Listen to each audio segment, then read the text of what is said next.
Bueno, muchachos, ¿cómo les ha ido? Bien, profe. Bien, señor. Profe, gracias.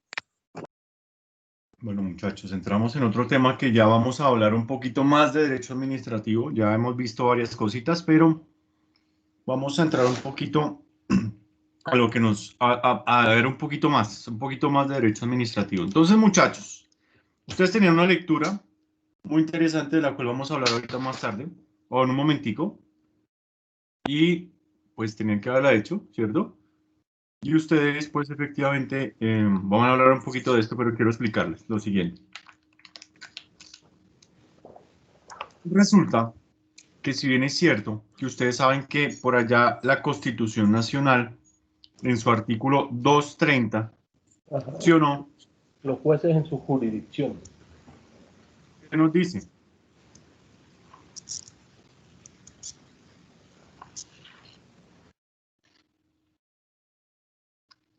¿Qué nos dice el artículo 230? El artículo 230 constitucional nos dice que los jueces en sus providencias solo están sometidos al imperio de la ley. La equidad, la jurisprudencia, los principios generales del derecho y la doctrina son criterios auxiliares. ¿Sí o no? ¿Lo recuerdan o no? Bueno, voy a mostrar mi pantalla. Listo. Aquí está viendo mi pantalla, ¿sí o no? Sí, señor. Entonces, Sí, señor. la Constitución Nacional nos dice que los jueces, las autoridades judiciales, solo están sometidos al imperio de la ley, ¿cierto? En sus diferentes actuaciones, en sus providencias. Y nos dice que la equidad, ¿cierto? La jurisprudencia y los principios generales del derecho y la doctrina son criterios auxiliares.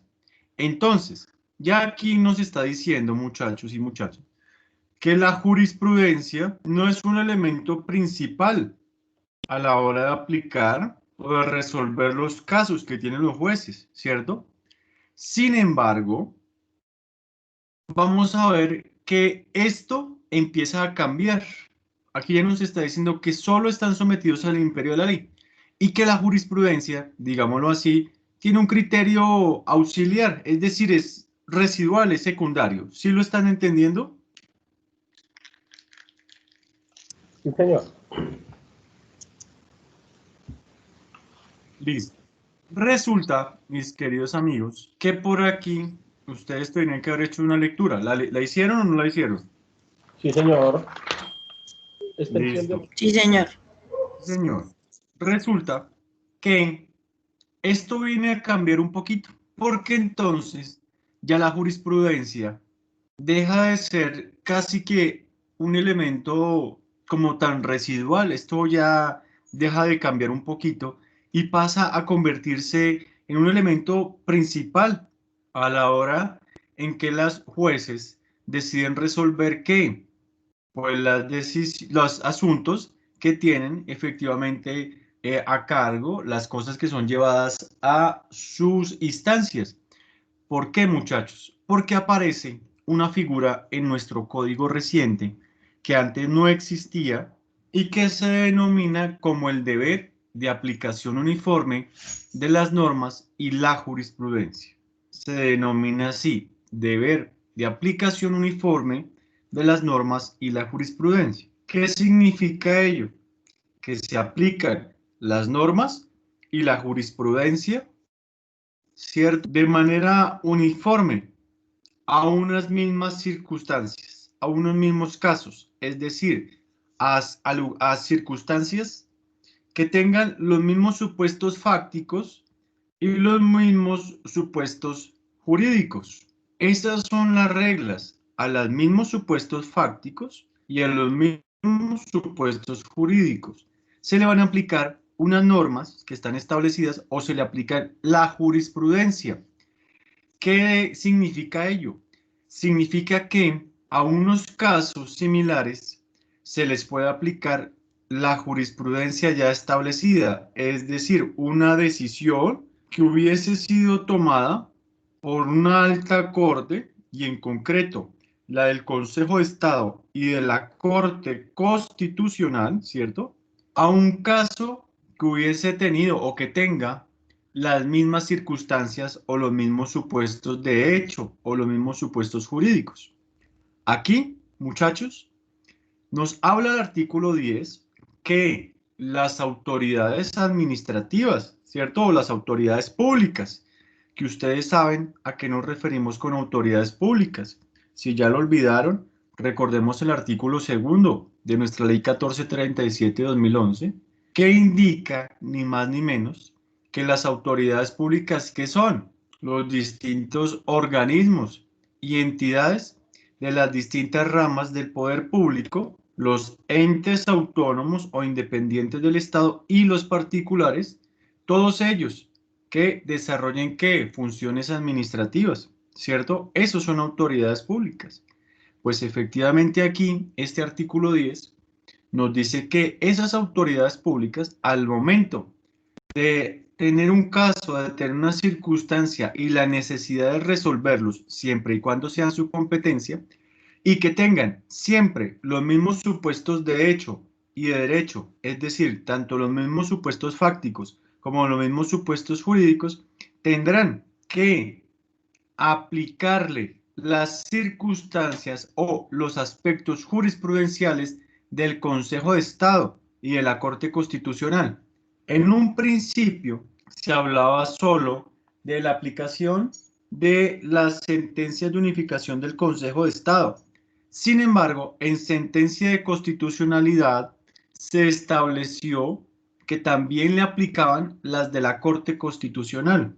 Y no es para menos, porque la Corte Constitucional, pues finalmente es la autoridad que resuelve todo lo que tiene que ver con las controversias de la Constitución Nacional, ni más ni menos.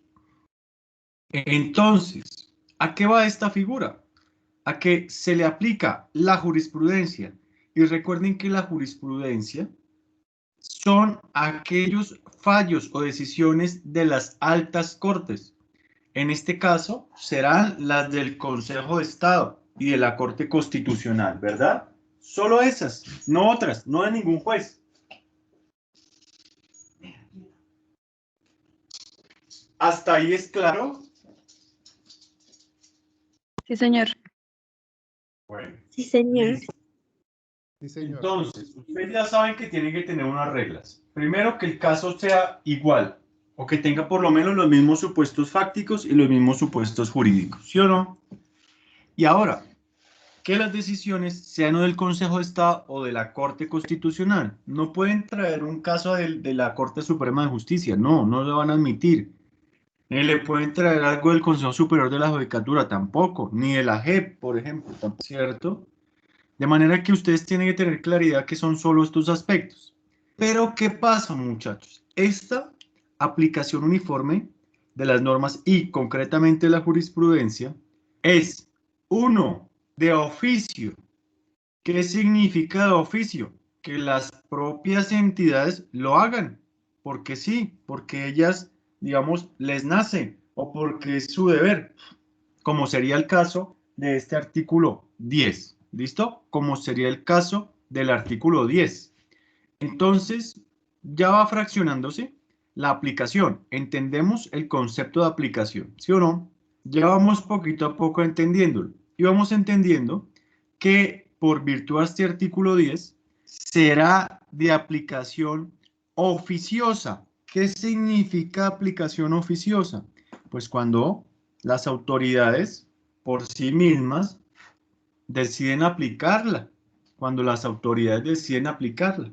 Pero ¿qué pasa si ellas no deciden aplicarla por sí mismas? Pues la norma nos conduce al artículo 109 de la ley 1437/2011, muchachos. ¿Cierto?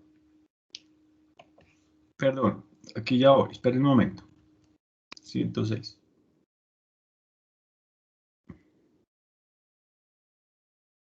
Es este artículo 109, perdónenme, que yo estoy perdido. Estoy aquí, voy para arriba. Bueno, muchachos, pero lo importante es que esto, claro, ¿me están entendiendo lo que yo les estoy diciendo? Sí, señor. Sí, señor. ¿Seguros? Si yo les pongo un Señor. caso, si yo les pongo un caso, 102, perdónenme, que estoy un poquito ido. ¿Me están entendiendo lo que yo les estoy diciendo, lo que es el concepto? Sí, señor. Si no, listo. Bueno, entonces resulta que si las entidades no lo hacen de oficio, acudimos al artículo 102, 102 de la ley 1437/2011.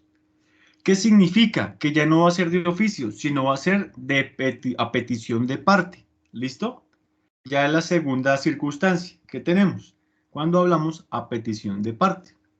Aquí vamos a tener que acudir al artículo 102 de la ley 1437/2011. Es decir, que las autoridades deben extender los efectos de la sentencia, ¿pero qué? Por solicitud de los sujetos, de las personas. El artículo 10 es cuando las entidades conocen de un caso y ellas mismas, de oficio, deciden aplicar la circunstancia. Pero en este caso es cuando no ha sido aplicada por por esas entidades y efectivamente la persona solicita efectivamente ante la autoridad administrativa que le aplique si efectivamente o no ciertas circunstancias para la resolución de su caso. Acá, muchachos, deben seguirse unas reglas. Entonces, ¿qué significa? El interesado, el particular, bien sea persona natural o persona jurídica, pero ambas de derecho privado, pues acuden ante la entidad pública y le exponen de manera lógica, de manera justificada, de manera razonada, las razones, válgalo decir, por las cuales debe aplicarse esta misma jurisprudencia. Pero, además de ello, deben aplicarse ¿qué? Deben presentarse las pruebas que sean, digámoslo así, necesarias y además, como siquiera enunciar por lo menos la sentencia que efectivamente de aplicársele. Cuando no, es que por lo menos darle una eventual copia, pero por lo menos debe hacerse referencia a la sentencia que va a buscarse, se aplique o no para el caso concreto. ¿Listo? ¿Qué pasa con esto, muchachos? Va a ser el caso en que se solicita entonces ante la autoridad administrativa que se aplique esta sentencia de unificación y la autoridad pública va a recibir esta solicitud de aplicación de extensión de la jurisprudencia para un caso que resuelva una situación particular, ¿cierto? Pero que, digamos, ya exista o sobre la cual exista un pronunciamiento similar o por los mismos casos o por el mismo hecho o por las mismas circunstancias jurídicas. Entonces, aquí la autoridad administrativa tiene 30 días para resolver la situación, para decir si le aplico la circunstancia, si le aplico la jurisprudencia al evento que usted está diciendo, señor particular, o sencillamente no se lo aplico, o sencillamente se queda callada. Entonces vamos a encontrar tres elementos. O lo aplica, o no lo aplica, o sencillamente guarda silencio. Uno, cuando lo aplica, pues ganaste, no tuviste que ir a demandar ni nada. Entonces, aquí ya lograste en sede administrativa que te aplicaran para el caso, ¿cierto? La jurisprudencia y entonces lo que tú buscabas, pues ya se va a concretar allí en sede administrativa en primer lugar. Dos, cuando la administración decide no aplicarla. Pero aquí existen tres razones por las cuales la entidad puede negarse a aplicarla. Tres razones por las cuales la entidad decide o puede negarse a aplicarla, que es el segundo caso que estamos hablando, nuestra segunda circunstancia que puede pasar. Y es, uno, cuando no exista el derecho, cuando no exista el derecho invocado, cuando lo que reclama el particular, pues carezca de ese derecho que se invoca. Ya les diré ahorita un ejemplo. Dos, cuando efectivamente, muchachos, sean los casos o las circunstancias diferentes a las que se refiere a la jurisprudencia. Repito, 2, cuando sean las circunstancias o los hechos o los supuestos fácticos diferentes que se reclaman con los de la extensión de la jurisprudencia o la jurisprudencia que busca extenderse. Y tercer caso será que la entidad se puede negar cuando exista una posición jurídica o una posición institucional diferente que contraríe o que se contraríe con la sentencia de unificación a la cual se quiere dar aplicación o aplicar. Estas son las tres circunstancias del caso en que la entidad se niegue. Recordemos que cuando solicita el particular la extensión de la jurisprudencia pueden pasar tres cosas. 1, que la aplique. 2, que no la aplique cuando les estoy diciendo los casos, que es cuando no tiene derecho, cuando el caso es diferente o cuando la entidad encuentra que su posición institucional es diferente o por razones de conveniencia también puede ser, ¿cierto? Y la tercera circunstancia que puede pasar cuando va a solicitarse la entidad pública es que la entidad pública guarde silencio. Y estamos frente a una figura que vamos a ver más adelante, que se llamaría ¿qué? Silencio administrativo negativo. Es decir, se reclama ante la entidad pública, pero esta guarda silencio. ¿Qué sucede entonces? Si se aplica el caso, pues maravilloso, porque ustedes ya lograron que se aplicara esa jurisprudencia, ¿cierto? Ya lograron maravillosamente que efectivamente se aplicara esas mismas circunstancias jurisprudenciales tanto del Consejo de Estado como de la Corte a un caso que ustedes se elevaron ante una entidad pública. ¿Qué pasa si efectivamente se niega? Si se niega la entidad pública porque no son los mismos hechos o porque considera ella que no existe el derecho o porque efectivamente la posición institucional es contraria a la jurisprudencia aplicable y la posición institucional es defendida por la entidad pública diciendo que no es conveniente, que no la va a aplicar. Pues allí se nos va a abrir una puerta para que entonces ya tengamos la tercera forma de aplicar la extensión de la jurisprudencia, que será por decisión judicial. Pero ya hablamos un momentico de esto adelante, ya un poquito más adelante. Y la tercera opción, la tercera circunstancia, lo que puede pasar es que ella no conteste. Y entonces existe lo que se conoce como el silencio administrativo negativo. Este silencio administrativo negativo, aunque lo vamos a ver adelante en nuestro programa, significa que la entidad sencillamente guarda silencio. Pasan los 30 días y ella no dice absolutamente nada, se queda callada, no se pronuncia, no se manifiesta. ¿Listo? Pues aquí, efectivamente, después de esos 30 días, puede demandarse ante la autoridad judicial lo que corresponda o acogerse a lo que efectivamente nos demanda el artículo 269 de la misma norma, el artículo 269 de la misma norma, ¿listo? De la ley 1437, ¿listo?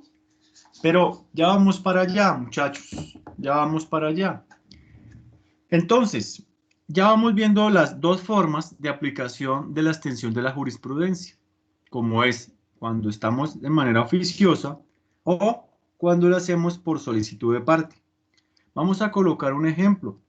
Vamos a colocar un ejemplo de cómo sería la aplicación de esta extensión de la jurisprudencia. Resulta que hay una persona que se va a pensionar, ¿cierto? Y las personas en Colombia, para cumplir, digamos, para poder lograr la pensión en régimen de prima media con prestación definida, que ustedes cuando vean el sistema de seguridad social, cuando vean seguridad social van a encontrar que hay dos regímenes en materia pensional. El régimen de ahorro individual, que es cuando estamos ante un fondo de pensiones privado. Las personas cumplen una edad y cumplen unos montos de ahorro. Y el régimen de prima media con prestación definida es el sistema público, Colpensiones. ¿Qué significa? Que allí se cumple la edad, pero usted le garantizan ya no un ahorro, sino una pensión vitalicia o hasta que se muera la persona, ¿sí o no? De manera que vamos a colocar el ejemplo, que la persona puede acudir a Colpensiones para que le aplique la misma o le aplique la extensión de la jurisprudencia, dado que vamos a suponer que la persona ya tiene 70 años. Vamos a suponer que tiene 70 años y ya cumplió las 1350 semanas que exige la norma, ¿cierto? Vamos a suponer que tiene ya más edad, ya tiene más edad de la exigida. Vamos a suponer que la persona tiene 70 años, cotizó las semanas y efectivamente aquí en qué estamos, muchachos. Pues le pueden solicitar a la persona a Colpensiones que le aplique las diferentes jurisprudencias emitidas por el Consejo de Estado, por la Corte Constitucional, que dicen que las personas, una vez cumplidos estos dos requisitos, pues ya son sujetos a que les reconozcan la pensión. Entonces, vamos a suponer que la persona acude a Colpensiones y solicita, sin necesidad de ir a irse a demandar, sin necesidad de tutelas, nada de eso. Sencillamente ellos acuden a que la entidad pública aplique la jurisprudencia, es decir, tienen un mismo caso, cumplieron las semanas de cotización, cumplieron la edad, ¿cierto? Y entonces allí ellos acuden para que se aplique esta norma. En el primer caso sería que efectivamente, ¿cierto? Pues se aplicaría porque tendría derecho. Vamos a suponer en el caso en que la entidad pública no lo aplique. Primero, porque no existe el derecho. Entonces, ¿allí cómo sería? Vamos a suponer que la persona no ha cumplido la edad para pensión, tiene 50 años solamente. Pues allí no existe el derecho, ¿cierto? No existe el derecho, porque puede que haya cotizado las semanas, pero no tendría el derecho porque le faltarían las semanas para pensionarse. Tendría solamente 50 años, estaría muy joven, ¿cierto? Para la pensión. Vamos a suponer que la situación sea diferente. Vamos a suponer que la situación sea diferente por la cual la entidad pública se niega. Vamos a suponer que se esté solicitando la aplicación ante Colpensiones por, eh, por pensión de vejez, es decir, que cumplida la edad, ¿cierto? Y las 1350 semanas, pero resulta que la persona lo que le pasó es que está inválida, quedó inválida producto de una circunstancia en su trabajo. Entonces allí ya no va a ser pensión de vejez, sino invalidez. Entonces se le estaría aplicando una jurisprudencia diferente, a un caso diferente, ¿cierto? No es lo mismo una pensión o un caso o la aplicación de una jurisprudencia por vejez que por invalidez. Entonces ahí estaríamos frente a una circunstancia diferente, ¿cierto? Totalmente diferente. O vamos a suponer que hay sentencias de el Consejo de Estado y de la Corte principalmente, que dicen que las personas aún cuando les falten unas pequeñas semanas de pensión para lograr la pensión, digamos ya no son 1350, sino que tiene no sé, 1348, incluso en algunos casos puede concederse la pensión. Pues vamos a suponer que en este caso la persona acude para que se le aplique la jurisprudencia, ¿cierto? Y Colpensiones, en un ejemplo que estamos hablando, dice, no, yo me niego, porque la posición institucional es que tienen que cumplirse los 1350 semanas. Nuestra posición institucional es esa y sería inconveniente para que las personas que no han cumplido con los requisitos de pensión, pues vengan aquí a reclamar. Y los requisitos de pensión es la edad y la cotización de cierto número de semanas. En este caso sería el caso típico, ¿cierto? En que ustedes efectivamente van a encontrar que podría ser el caso en que se resuelvan estas circunstancias en forma negativa. ¿Listo? Bien, muchachos, resulta que si la entidad se niega,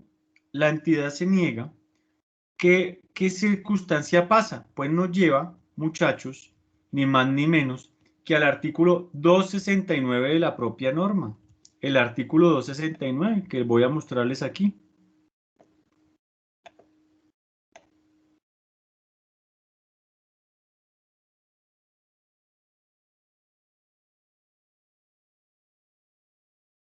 Listo. ¿Ustedes ya tienen allí también su norma? La 269.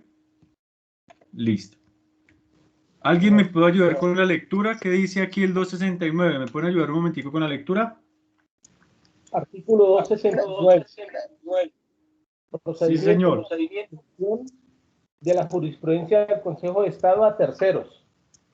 Si se niega la extensión de los efectos de una sentencia de unificación o la autoridad hubiere guardado silencio en los términos del artículo 102 de este código, el interesado podrá acudir ante el Consejo de Estado mediante escrito razonado, al que acompañará la copia de la actuación surtida ante la autoridad competente.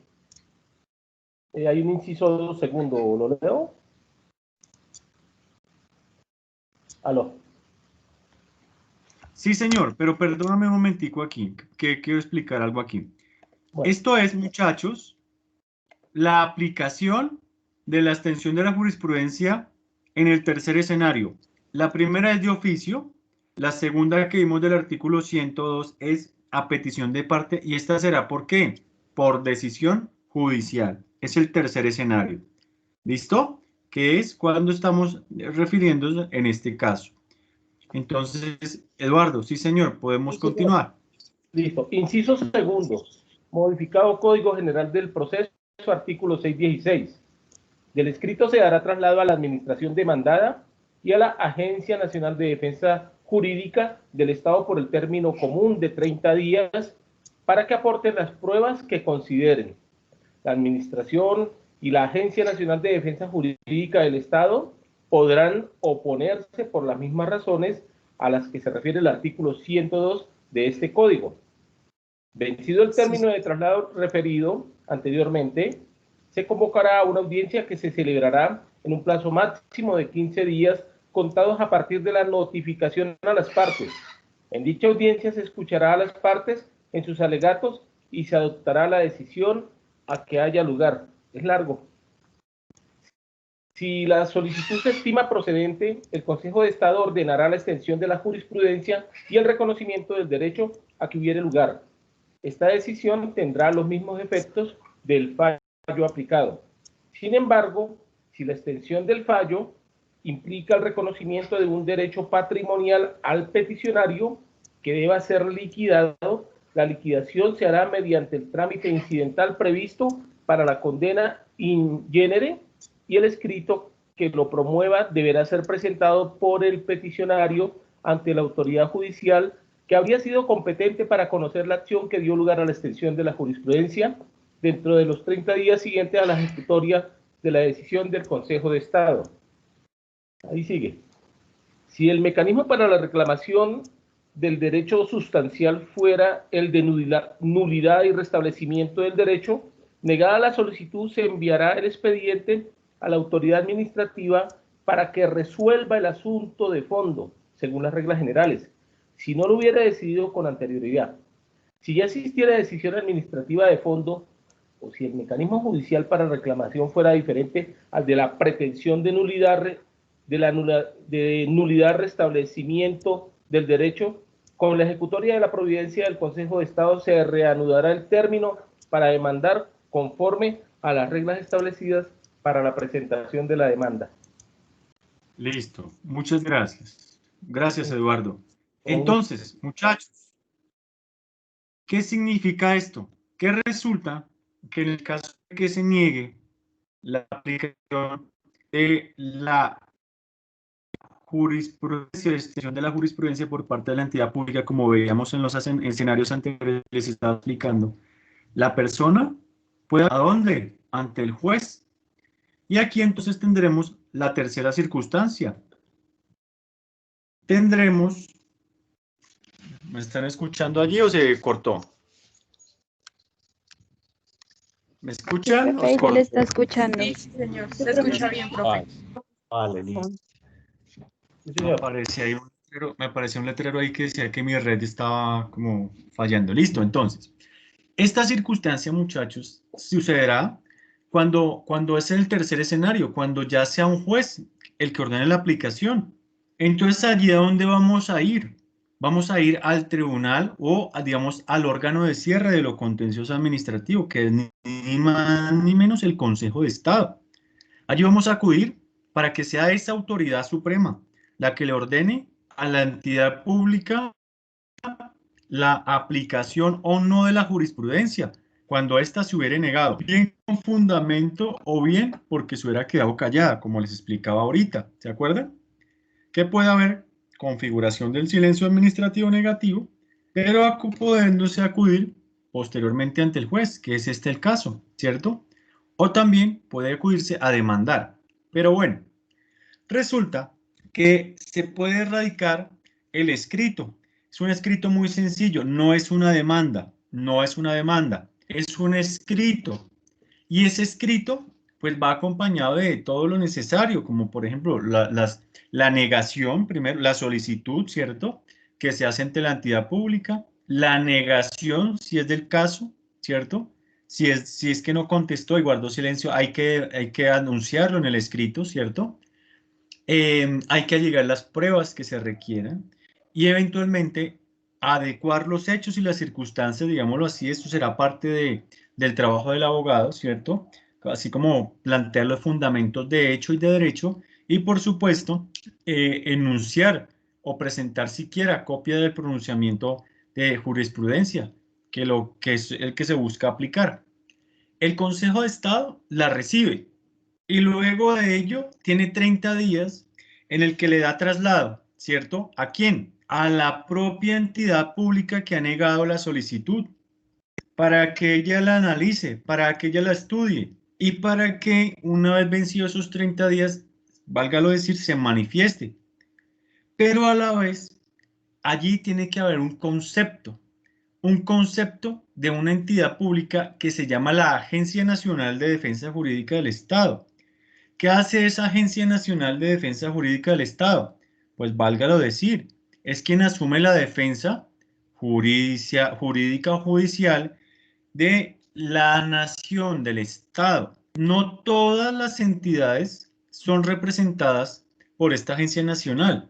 Esta agencia nacional regularmente toma algunos casos, pero digamos de especial trascendencia o especial importancia, ¿cierto? Pero en este caso, en aplicación de la extensión de la jurisprudencia, la ley le estableció esa función,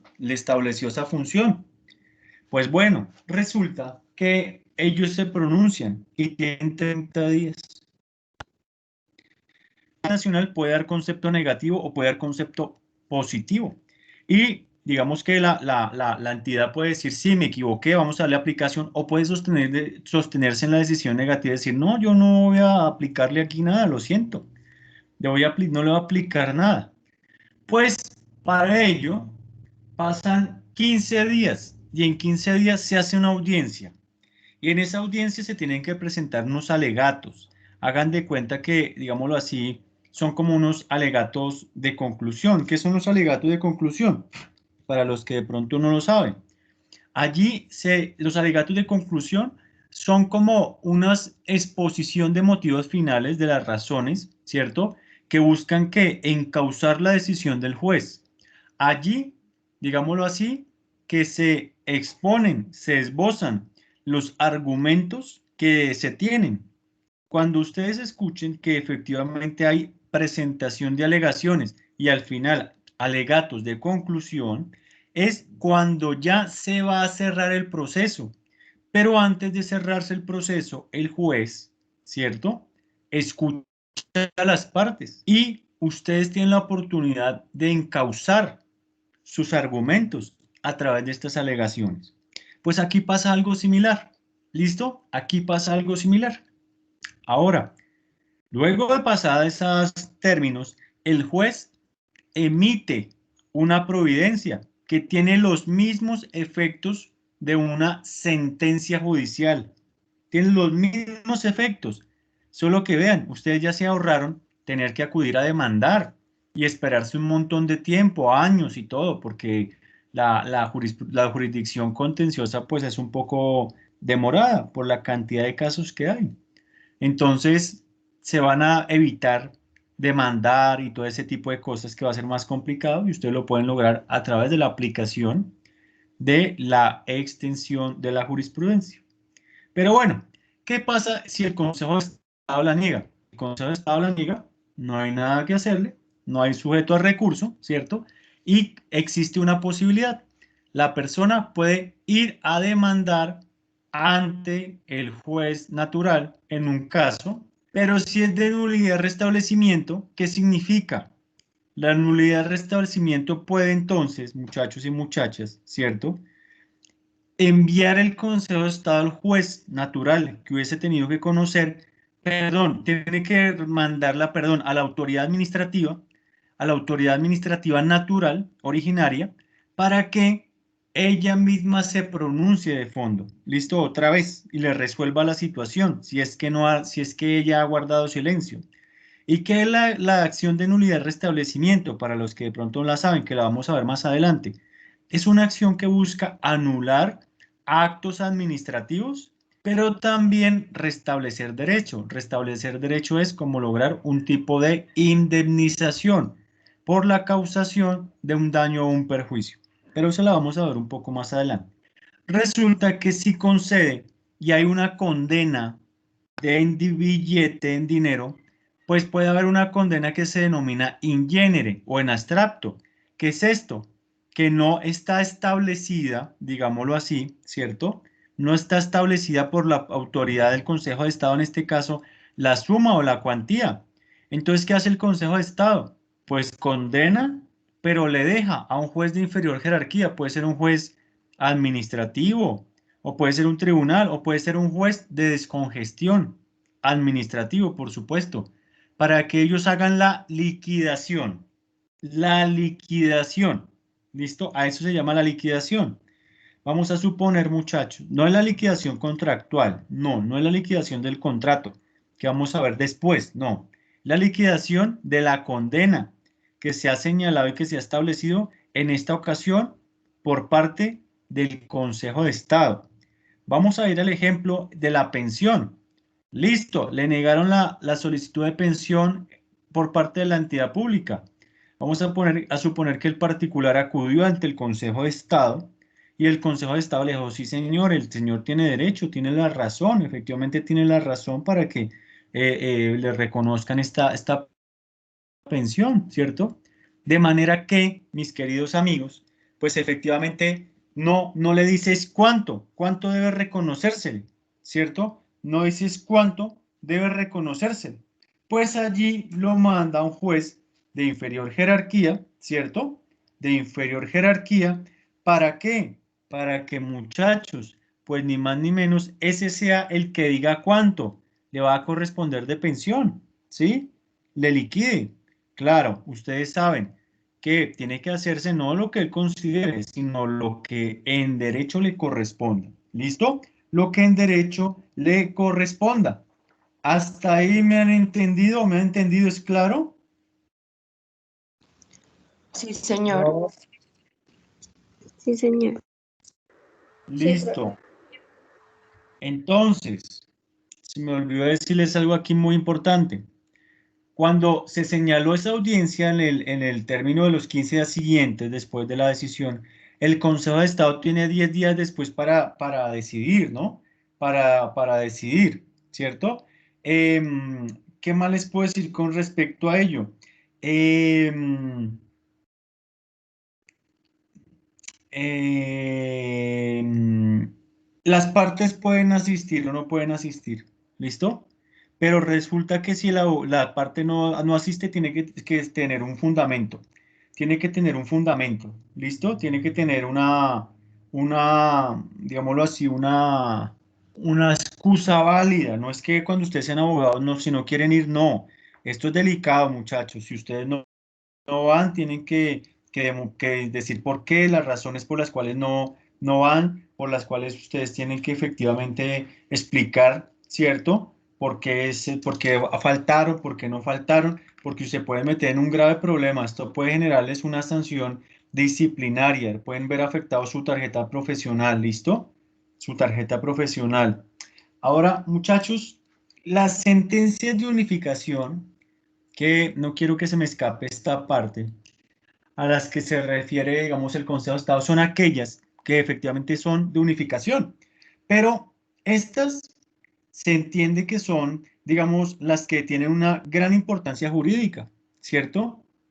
Las que tienen una gran importancia en aspecto económico, trascendencia económica o social, ¿cierto? Que efectivamente, pues, sea necesario aplicarlas. ¿Listo? Que sean necesarias aplicarlas. Resulta que esto tiene las mismas, digámoslo así, las mismas efectos que tendría una sentencia judicial, para que ustedes lo sepan, nunca lo olviden. La pueden presentar ustedes allí, ¿cierto? La pueden elevar, ¿cierto? Digamos que, aunque aquí efectivamente el Consejo de Estado, o en este caso la ley, no nos habla, digámoslo así, de la necesidad de un abogado, pues efectivamente una persona que no tiene una formación jurídica con dificultad va a poder elevar ante un juez, ¿cierto? No va a poder elevar ante un juez. La podrá hacer ante una autoridad administrativa, pero siempre ante un juez, pues va a requerir del acompañamiento de un profesional en derecho. Bueno, se nos fue casi una hora explicando esto, pero era importante. Lo importante es que quede claro, que ustedes lo hayan analizado, que les quede, digámoslo así, claro lo que significaba la extensión de la jurisprudencia. Pero ya que hablé yo un poquito, háblenme ustedes un poco de la lectura. Ustedes la hicieron y quería que la hubieran hecho, ¿cierto? Y que efectivamente lo que vimos hoy en clase, en este momentico, lo que hemos visto en clase, pues les hubiera quedado un poco más claro, un poco más profundo, ¿cierto? Esta lectura es una lectura emanada del propio Consejo de Estado, y pues lo ideal es que afiance lo que ustedes vieron, lo que ustedes están analizando y están viendo en este momento. Britney. Buenos días, profe. Hola. Bueno, entonces en la lectura también se empieza describiendo lo de las sentencias de unificación. Entonces decía que era un sistema como de garantías, de protección de la parte dogmática de la Constitución, sí, de la Constitución. La parte dogmática de la Constitución, tengo entendido que son los principios y los valores que esta tiene, como la buena fe, la eficacia, la lealtad, la igualdad y demás valores y Ajá. principios. Bueno, ahí lo que se nos está explicando, el artículo 10 también lo nombraba, lo hacía entender, el artículo 102 también lo nombra y el artículo 269. Entonces, decía que en el artículo, el objetivo de esto era que el ciudadano no tuviera que acudir ante un juez, sino lo pudiera hacer respecto con otros casos que ya se hubiesen resuelto. O sea, pudiera como tomar como un ejemplo, lo que yo entiendo. Bueno, el segundo era como el desarrollo y la garantía del derecho colectivo, y esto haría que la aplicación de la administración fuera eficaz. Entonces, bueno, también hablaba ahí de las razones por las cuales la administración niega la solicitud, que fueron las que su merced nos nombró. Habló de una parte de unos debates, que fue el debate dogmático, el debate normativo y el debate teórico. El debate Sí. dogmático que se daban tres. Entonces, la primera era esta refería al conjunto de la figura consagrada en los artículos 10, 102 y 269 del nuevo código. Tenía que ver eso con la afirmación del primer artículo, que era el 10. Decía que el segundo era el procedimiento administrativo, entonces cuando se fuera a presentar como tal lo que es la solicitud que se iba a presentar. Y el tercero era el procedimiento judicial, que eso ya hacía referente hacia el juez. Entonces decía el Consejo de Estado que se había abocado a conocer 2 veces el asunto, entonces para resolver cuestiones objetivas y luego para fallar sobre lo que fuera a fallar. El debate normativo, que hacía referencia a la validez constitucional de las normas, que entonces ya era lo que establecía las normas. La extensión de la unificación de la jurisprudencia ya se nombra. Dice, bueno, sí, dice el debate teórico. El debate teórico lo que yo entiendo era que la teoría propiamente dicha que indaga, se basaba mucho en el positivismo y el naturalismo y el realismo. Decía Ajá. que la perspectiva política se caracterizaba por el poder que adquiere el juez. La tercera de esta que nombraban era la hermenéutica, que permite al juez de cierre por última palabra sobre el entendimiento de lo normativo. Ya era como cuando el juez, se basaba en la norma y decidía. Dice él, y la cuarta era la perspectiva analítica, que pone el presente el debate en torno al contenido y a la sentencia de unificación, que ya era como tal cuando se plasma. Y la extensión de las sentencias, bueno, el juez, bueno, ahí ya finalizando la lectura decía que el juez tiene la capacidad de ejercer el control judicial, que es necesariamente, bueno, como la actividad judicial que él realizaba, bueno, el rol institucional y social que había cambiado dramáticamente en pocos años por las revoluciones. Sí. Dice tres sucesos relevantes que cambiaban el rol institucional de un juez, que era la cuestión social, la coherencia y la unidad sistemática de lo jurídico y el avance del constitucionalismo. Entonces, ahí también resaltan lo que se dan a mediados del siglo XIX, como lo de Europa, la revolución industrial o el racista, luego de la norteamericana, que Ajá. eso produjo unos cambios en las decisiones judiciales. Bueno, la coherencia hacía referencia al crecimiento de la burocracia, de un Estado que pueda producir más normas desde el máximo jerarca hasta el mínimo, hasta el mínimo funcionario. La unidad del sistema jurídico era el control de normas por parte del juez constitucional y el avance del constitucionalismo. Eso es lo que quería aportar, profe, de lo de la lectura. Gracias. Perfecto, Brim. Diste un análisis muy interesante. Efectivamente, el tema de toda esta parte que nos has expuesto, pues efectivamente es fundamental porque ustedes van a ver, muchachos, que hay un cambio en los modelos, hay un cambio en las trascendencias y hay un cambio en la aplicación de los preceptos jurídicos que en otro tiempo no existían. Efectivamente, digámoslo así, que esto es para nosotros novedoso y fue efectivamente algo que ustedes van a recibir como abogados nuevos que, digámoslo así, los que ya tenemos algunos años ejerciendo la profesión, pues no lo teníamos con tanta claridad, porque el mundo, digamos, va avanzando, el modelo y los universos jurídicos van avanzando, y pues vean ustedes que se nos plantea esta figura tan importante que en otros tiempos pues ni siquiera teníamos. Para nosotros era muy difícil poder acogerla y no la teníamos. Yo vi que Eduardo tenía la mano arriba. ¿Alguien quiere decirnos más, Eduardo? Sí, señor, Eduardo, adelante.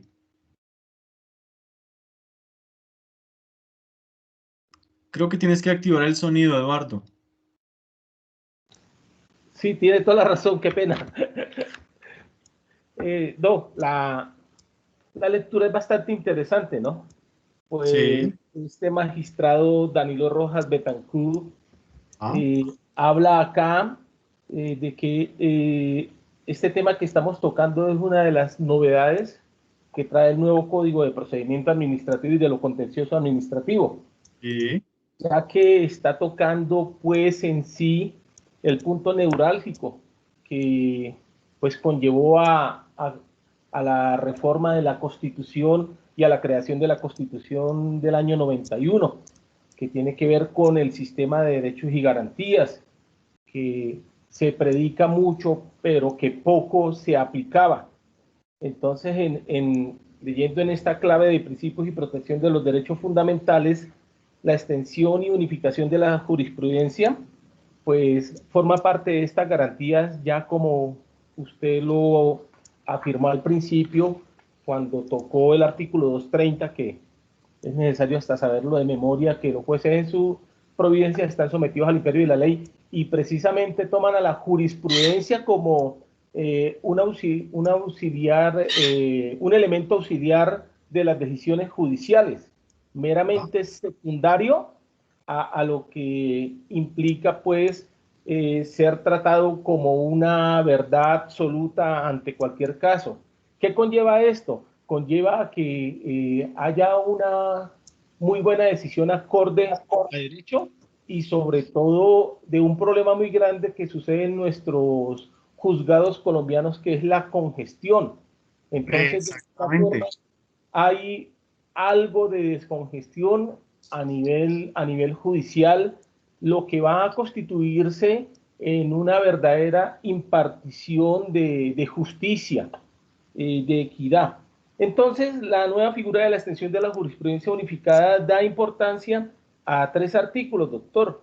Aquí el proponente de este artículo, de este ensayo, nos habla del artículo 10 del nuevo código, que consagra que las autoridades deben aplicar la normatividad pertinente, ¿sí?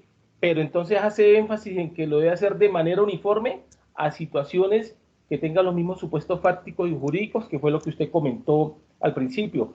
Pero llama la atención porque mete aquí una palabra muy jocosa, dice la perogrullada de esta disposición, pues se justifica cuando empieza a dar explicación, una explicación más profunda, haciendo exegética que esta norma realmente deba aplicarse teniendo en cuenta que ya han existido otros fallos que pueden hablar de los mismos temas y que de esa misma forma pueden dar solución en menor tiempo, porque antes no se hacía en ese tiempo, antes el tiempo era más largo. Entonces, aquí estamos hablando de situaciones de 30 días, ¿sí?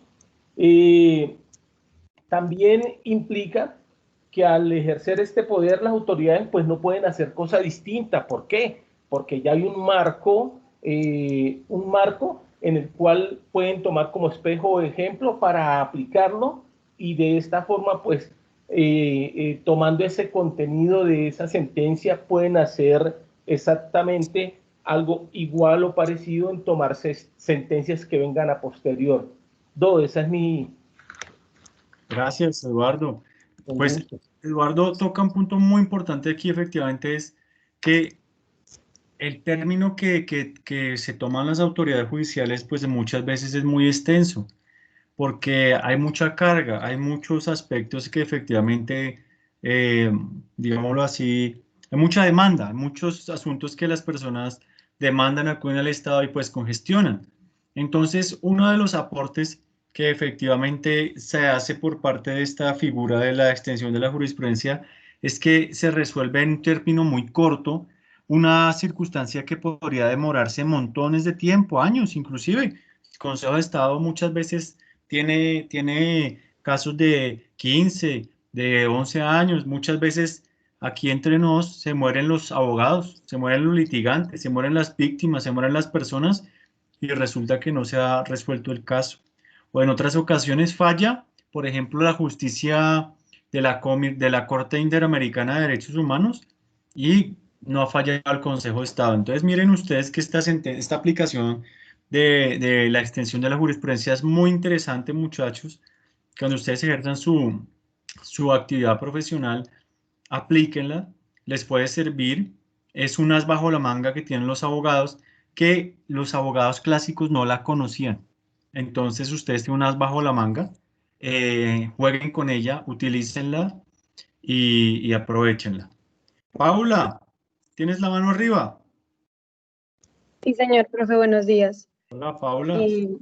Bueno, profe, pues digamos que el texto también suscita como una especie de debate en cuanto a la extensión de la unificación de la jurisprudencia, precisamente por lo que usted comentaba, de que si pues inicialmente es acogida por el Consejo de Estado por medio de los artículos 10, 102 y 269 del nuevo código, también debería ser acogida pues constitucionalmente. Y entonces esto pues suscita el debate en el sentido de que pues inicialmente se dice que pues la jurisprudencia debe tomarse como algo en serio, porque digamos, si no se hace, pues eso trae problemas y una congestión administrativa y judicial, lo llaman en el texto como un aumento de litigiosidad.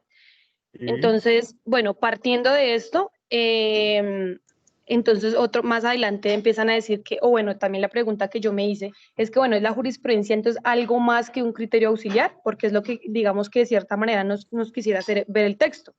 ¿Y qué tanta fuerza normativa entonces posee, si lo entendemos de esta manera?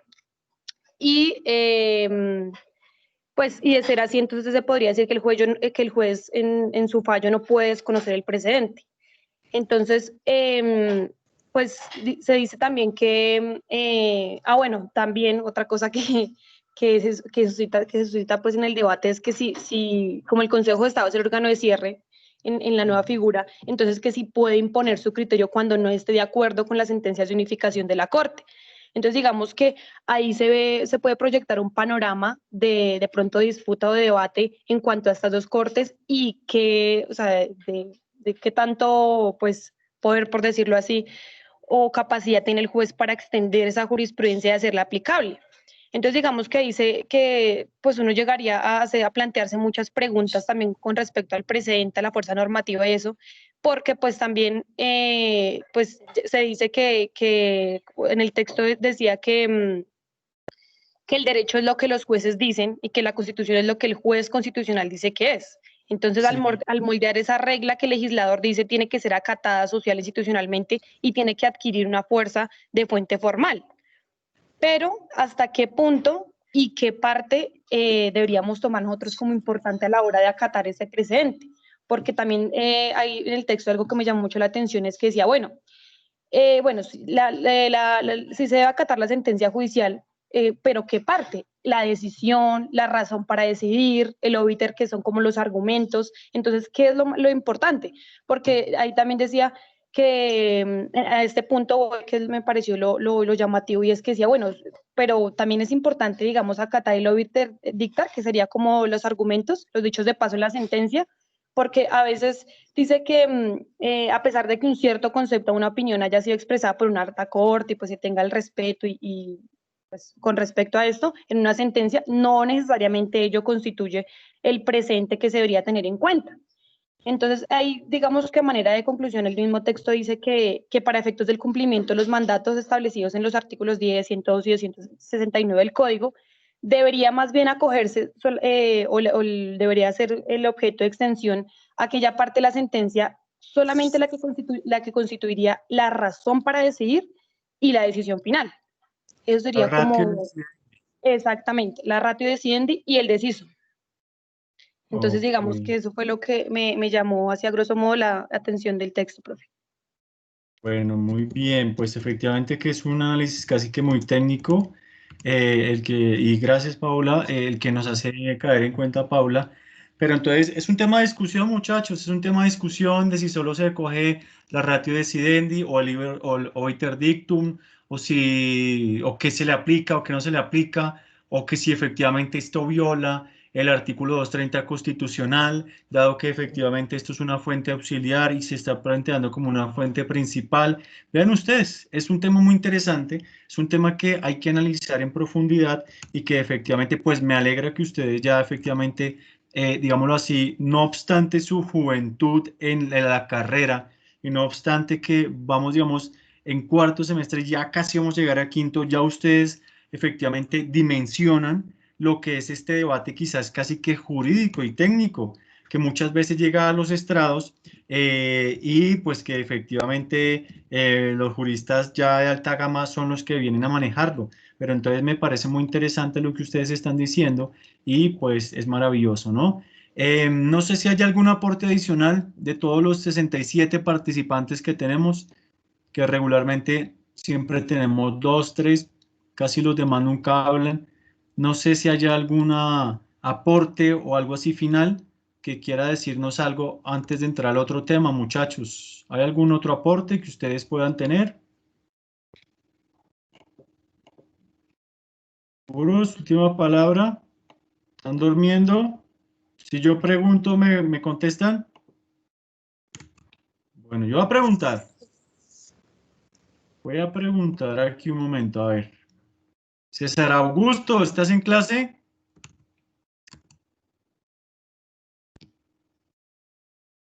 César. Aquí estoy.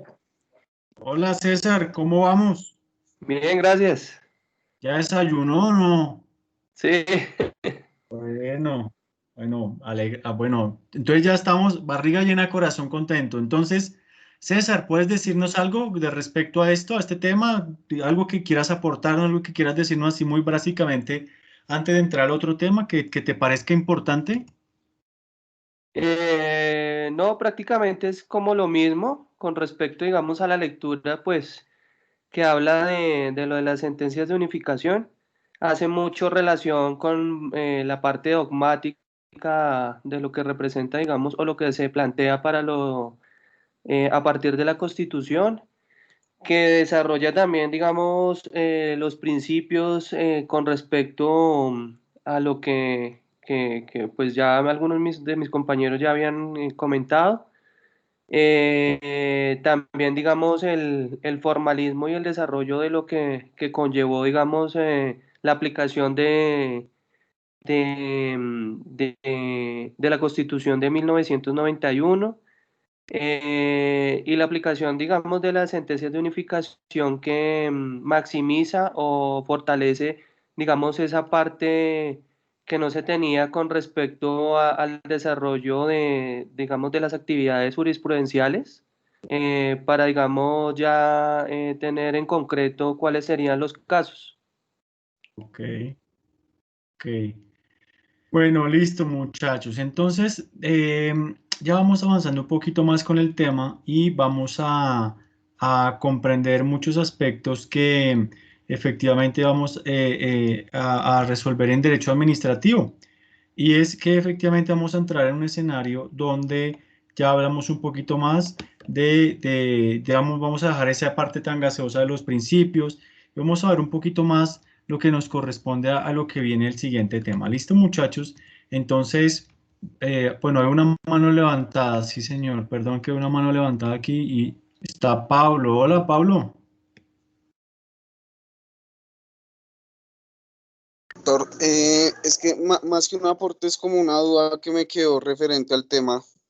Ajá. Es que no entendí muy bien, me confundí en la parte, digamos, usted ha dicho que la sentencia, o sea, cuando se quiere presentar, o sea, crear como una sentencia de unificación, por así decirlo, se presenta frente al Consejo de Estado o a la Corte Constitucional, ¿sí? No, no, no, ante el Consejo de Estado. Por eso, ante el Consejo de Estado. Y entonces se presenta ante el Consejo de Estado y este la remite ante el órgano administrativo al cual se dirige. No, ella, digamos que notifica a la entidad pública, ¿cierto? Para que ella presente un escrito explicando las razones por las cuales no consideró, ¿cierto?, aplicar esa jurisprudencia. Y luego de eso pasan 30 días. Y luego vienen 15 días y los cita a una audiencia. Y en esa audiencia tienen que presentar los alegatos de conclusión, Pablo.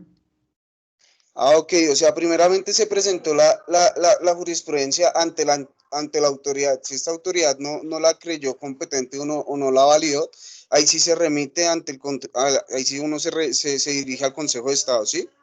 Claro, exactamente, porque recuerden que Ah, la aplicación de la jurisprudencia se da en tres ocasiones: de oficio, cuando la entidad pública lo hace, a petición de parte o por decisión judicial, Pablo.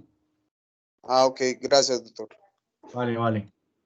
Listo, muchachos. Vamos entonces a entrar a nuestro próximo tema, que ni más ni menos se remonta a lo que corresponde a las actuaciones administrativas.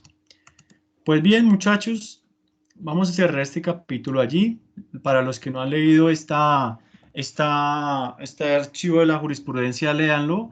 Eh, y les adelanto por qué. Porque ya, digamos, hay que empezar a pensar en que vamos a sacar nota. ¿Listo?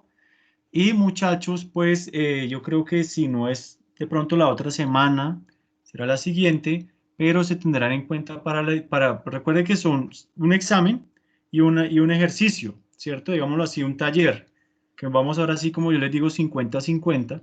Y en ese 50-50, muchachos, pues va tanto el examen, que será el examen del corte, pero lo sumamos con un taller virtual, ¿sí? Un taller virtual que vamos a desarrollar, y ese taller virtual pues incluye muchos aspectos de las lecturas. Entonces, pues que no los tome por sorpresa, porque pues son ustedes los que son dueños de su proceso formativo. ¿Listo? Voy a continuar entonces, muchachos, con nuestro tema, para ir avanzando un poco. ¿Están viendo la presentación? Sí, señor. Sí, señor. Recuerden que yo cuando comparto pantalla no puedo verlos a ustedes, ¿listo? Entonces me hablan, si levantan la voz o el chat no los voy a ver. Entonces, listo, levantan la voz, no levanten la mano porque no los voy a ver. Entonces, listo. Actuaciones administrativas. Las actuaciones administrativas, muchachos. ¿Qué son las actuaciones administrativas? Son, o se refiere en la universalidad jurídica a ese conjunto de decisiones y operaciones que emanan de las autoridades administrativas, tendientes ¿a qué? A cumplir los cometidos estatales, prestar satisfactoriamente los servicios públicos y hacer efectivos los derechos e intereses reconocidos a los administrados. Esos son lo que entendemos por decisiones, actuaciones administrativas.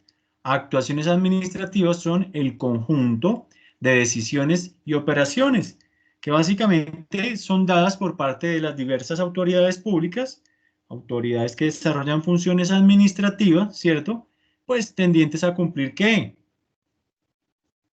Pues los cometidos estatales, los fines estatales que están por allí en el artículo 2 constitucional, efectiva prestación de los servicios públicos y por supuesto garantizar que todos los derechos que le corresponden a los ciudadanos.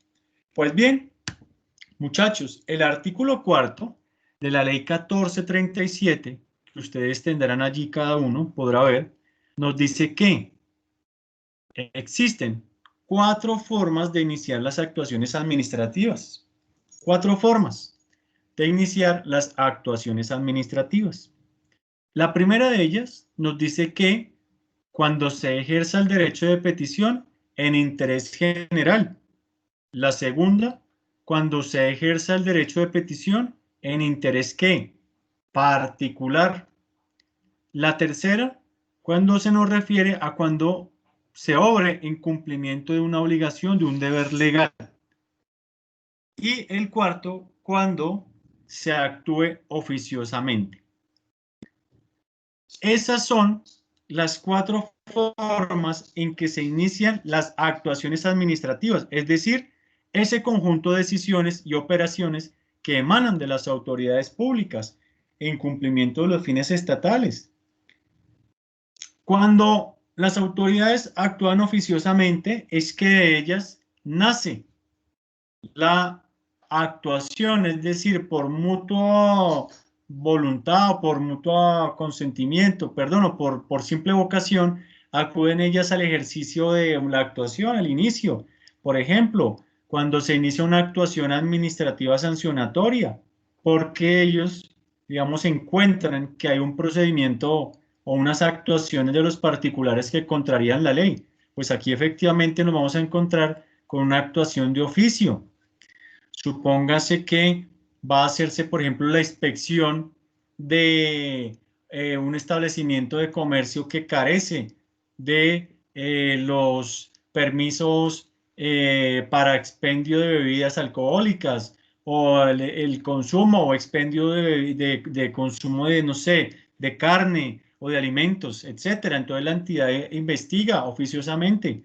Aquí lo puede hacer ella porque efectivamente, pues, lo hace de oficio, es su labor.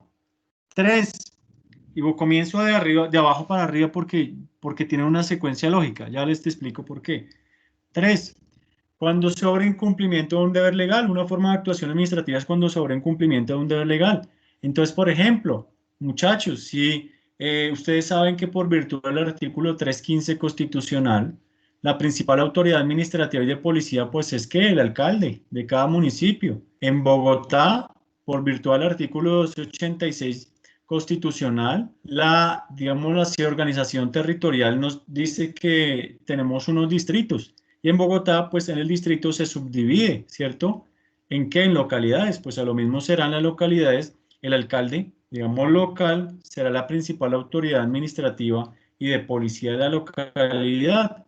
Pues efectivamente, si ellos, siendo la autoridad administrativa y policía de la localidad o del municipio o del distrito, desarrollan aspectos que estén establecidos dentro de sus funciones y dentro de la Constitución, están obrando en cumplimiento de una obligación legal, de manera que sería, por ejemplo, mantenimiento del orden público, el mantenimiento de la convivencia, ¿cierto? Digamos que esto es un ejemplo, ¿no?, de lo que ellos tendrían que obrar por un deber legal, de manera que aquí podrían iniciar una actuación administrativa.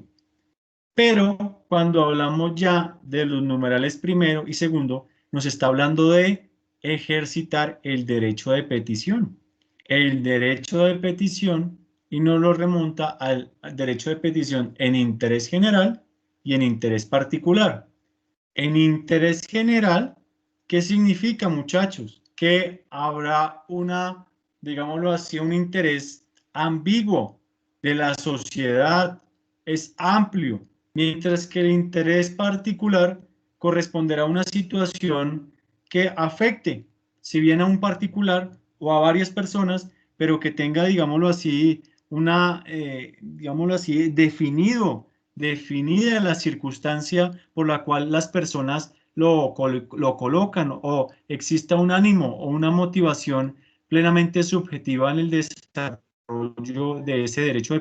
No importa la cantidad de personas, sino que efectivamente allí que exista un interés particular, exista una particularidad, válgalo decir, una singularidad en los fines por los cuales se coloca, mientras que el de interés general, pues está abierto a los intereses de todas las personas. ¿Ustedes entienden esa figura del derecho de interés general y derecho de particular? Cuéntenme. ¿Lo comprenden? Sí, señor. Sí, señor. Sí, claro, ¿todos o no? Bueno, entonces, sí, yo soy estudiante de la Universidad Republicana de Colombia y quiero preguntarle a la universidad cuándo van a colocar la apertura de, no sé, la cafetería institucional. ¿Allí hay un interés general o un interés particular? General. General. En general, no, profe. Es ¿Qué particular. Sí, de interés general. No, no es general, muchachos, es particular. Es particular. Es particular porque a la sociedad le importa que abran o no la cafetería de la universidad. No, a la sociedad no le No. importa. Solamente nos importa a quienes tengamos un vínculo con la universidad, ¿sí o no? Entonces será particular. Resulta que si nos unimos varios estudiantes y docentes de la universidad y le preguntamos lo mismo a la universidad, pero ya somos varios, muchas personas, 1000 estudiantes de la universidad y 100 docentes, y le preguntamos lo mismo a la universidad, que cuándo van a abrir la cafetería institucional, ¿es particular o de interés general? Sigue siendo Particular. Sigue siendo particular. Exactamente, porque nosotros somos los que tenemos un vínculo. Al vecino de su casa, ¿qué le va a importar si abren o no abren, sí o no? O a la señora que trabaja en los juzgados, ¿qué le va a importar? Eso es particular. Pero si nosotros le enviamos una carta a la alcaldía mayor de Bogotá diciéndole que nos explique con claridad cuáles son los sectores que se van a aperturar con la nueva normalidad, ¿esto qué es? ¿Particular o general? general. General. General. General, exactamente, porque va a servirle a la comunidad, a todos, ¿sí o no? Entonces, listo. Recuerden que no importa el número de personas, lo que importa es el fin, lo que buscamos, el vínculo que exista. Pues bien, muchachos, entremos a esa parte. Tienen por allí, por favor, la lectura del artículo 23 constitucional. Volvámoslo a leer, lo hemos leído, ¿vale? ¿Alguien me ayuda con esa lectura? Bueno, con dos, el 23 y el 74. Profe, una Profe, pregunta antes de que continúes. Sí, la pregunta, sí señora, antes de la lectura.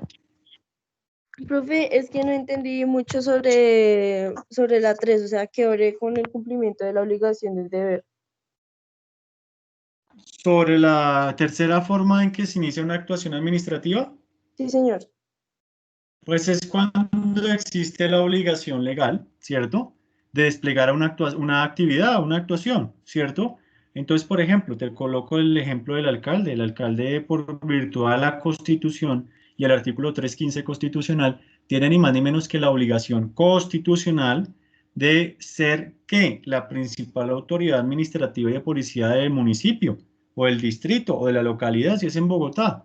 Entonces, como él tiene esa función, o ellos o ellas tienen esa función, pues tienen que actuar, ¿cierto? Por virtud de la ley, ¿vale? Entonces ellos desarrollan las actuaciones porque la ley los obliga, ¿sí? Es a ello a lo que se refiere, ¿sí? Ok, ya, profe, gracias. ¿Te sigue quedando la duda? No, ya. Listo, listo. Bueno, ahora sí, si me pueden ayudar con la lectura del artículo 23 y 74.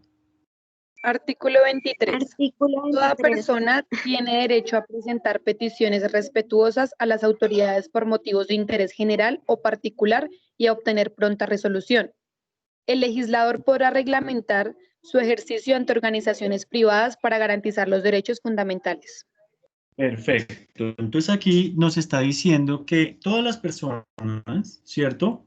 Pueden presentar peticiones que respetuosas y que lo pueden hacer ante entidades privadas de derecho, perdón, de derecho público, pero también ante particulares, ¿cierto? Listo. Y el 74 que nos dice. Artículo 74.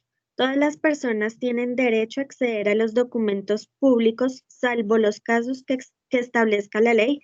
El secreto profesional es inviolable. Perfecto. Listo. Entonces, vean ustedes que estos artículos constitucionales dieron nacimiento a una reglamentación del derecho de petición. Este derecho de petición es una, válgalo decir, prerrogativa constitucional. Resulta que antes estaba señalado en la ley 1437 de 2011, nuestro código, nuestro CEPACA. Pero como es un derecho, como es una, digámoslo así, el derecho de petición es fundamental, al momento en que los legisladores elaboraron esta ley, no lo hicieron siguiendo las ritualidades y los pasos que debían establecerse. Pues, ¿qué pasó? Fue declarada inconstitucional. ¿Por qué? Porque esto tenía que tener el trámite de una ley estatutaria. Recuerden sus clases de derecho constitucional. Las normas que afectan derechos fundamentales son normas estatutarias y requieren de unos trámites especialísimos, ¿verdad? Resulta que cuando tramitaron la ley 1437 de 2011 no lo hicieron con esa ritualidad, sino que la hicieron con la ritualidad de una norma general, ¿vale? De manera que la Corte declaró inconstitucional esos artículos que se mencionaban o que hacían alusión al derecho de petición, por lo cual ustedes van a encontrar que se tuvo que emitir una ley nueva, y una ley que tiene muy pocos años, casi que 5 añitos, es muy niña, es muy joven, que es la ley 1755-2015, que por supuesto nutre el código de procedimiento administrativo y de lo contencioso administrativo, pero se constituye como una ley autónoma. Entonces, ahí van a encontrar el fundamento del derecho de petición. Probablemente ustedes ya saben que es un derecho de petición, ya saben cómo funciona esto, pero vean ustedes, aquí esta ley 1755-2015 amplió el margen de maniobra del derecho de petición y le dio unos objetivos, unos fines. ¿Cuáles son los fines del derecho de petición? ¿Cuáles son esos objetivos? El primero de ellos, el reconocimiento de un derecho. Ya no es solo pedir información, sino que puede pedirse el reconocimiento de un derecho. Entonces, bajo el ejemplo en que les colocaba de una persona que ya cumplió los requisitos para pensionarse, esta persona puede, a través de derecho de petición, pedir que se le reconozca su pensión. ¿Listo? Puede hacerlo a través de un derecho de petición, porque así lo establece la norma, reconocimiento de un derecho. Resulta que también necesitan ustedes que intervenga una entidad pública o un funcionario en el desarrollo de una gestión? Pues pueden pedirlo a través de derecho de petición. ¿Qué significa? Resulta que si ustedes tienen en su lugar de vivienda, en su barrio, en su casa, al lado tienen, no sé, abundante, se les convirtió que estaban botando basura o tienen una vía destapada que les puede generar afectaciones o hay un paso peligroso o requieren que coloquen, no sé, un pare, una vía vehicular o que coloquen lo que se conoce como un policía de estos en las avenidas para que merme la velocidad o algo, alguna cosa así, ustedes pueden a través de derecho de petición, pues efectivamente solicitar la intervención de la entidad. O resulta que si un funcionario no le ha resuelto la situación jurídica que tienen que hacer, ustedes pueden que intervenga que un funcionario para que le ejerza, digámoslo así, su potestad, ¿cierto? Pero también ustedes pueden que solicitar la resolución de una situación jurídica. Resulta que ustedes, digamos, han acudido varias veces a una entidad pública, no sé, para pedir un permiso, para que le dieran un documento o alguna cosa así, y nada que les resuelven. Ustedes van allá y no les resuelven, no les dicen nada. Ustedes, por ejemplo, los varones, pues efectivamente tienen que resolver una situación militar. Ya fueron, se presentaron allí, pasaron su examen, no los declararon aptos o no los declararon necesarios para el servicio y nada que les resuelven, nada que les dicen nada, pues ustedes pueden acudir a un derecho de petición para que les resuelvan su situación jurídica, por ejemplo, ¿cierto? Vamos a encontrar otra circunstancia, la prestación de un servicio. Resulta que ustedes llevan, no sé, estos servicios no solamente pueden ser servicios públicos domiciliarios, puede ser cualquier servicio, pero si ustedes requieren un servicio en salud, pueden hacerlo. Si ustedes requieren un servicio, digámoslo así, domiciliario, público domiciliario, un ejemplo, resulta que, muchachos, en su calle se fue la luz o digamos de la luz pública, energía pública y está a oscuras la calle, cada vez es más peligrosa, ustedes pueden pedir, ¿cierto?, a la autoridad, digamos que efectivamente intervenga para que les preste el servicio de energía eléctrica. O efectivamente pueden pedir las prestaciones de servicio en salud o un servicio de educación, etcétera, etcétera. Miren todo el ámbito, todas las posibilidades que se dan por parte de esta norma en el desarrollo del derecho de petición, muchachos. Son una gran cantidad de cosas las que tenemos allí, que son muy interesantes.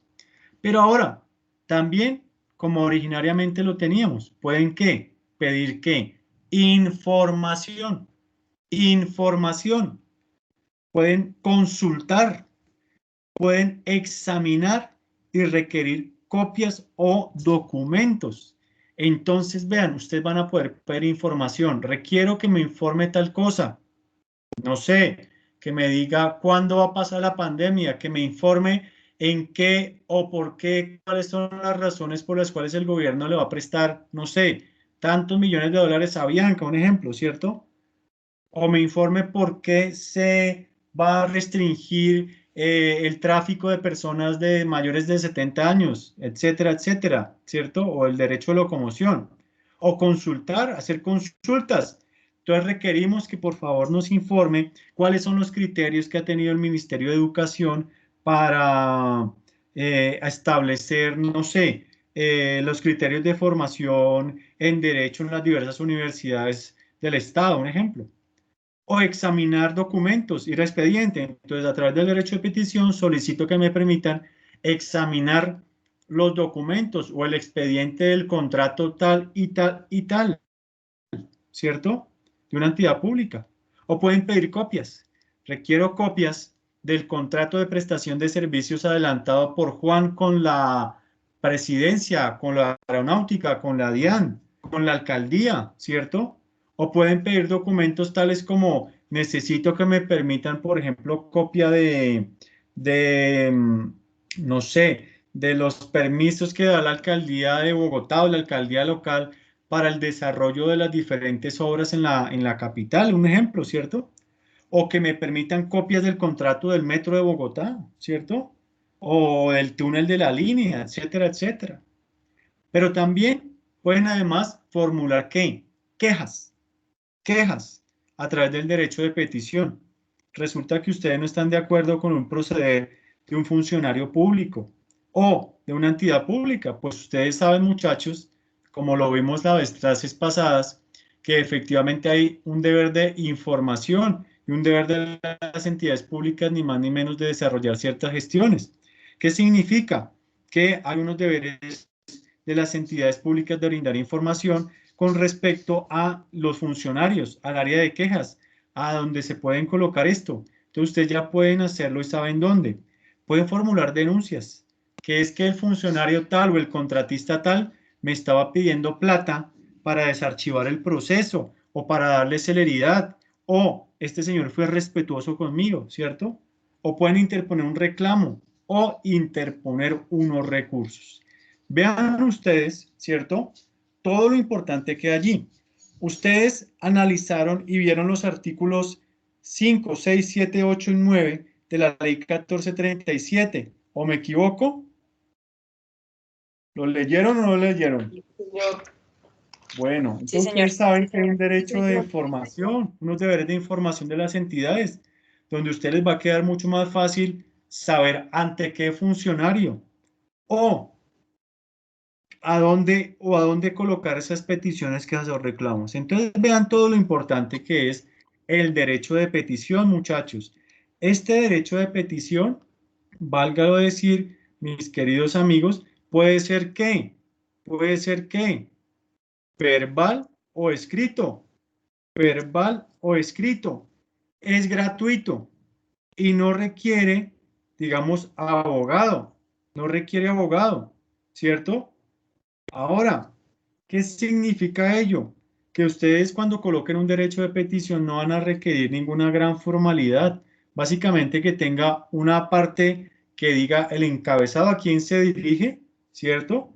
A quién se dirige, va a tener que tener ¿qué? El objeto. Va a tener que explicar el objeto por el cual solicitan esa información. Van a tener que tener las razones en que se funda su petición. Esa es la razón. Yo, Pepito Pérez, estoy a punto de pensionarme y entonces necesito saber cuándo me van a otorgar definitivamente mi pensión.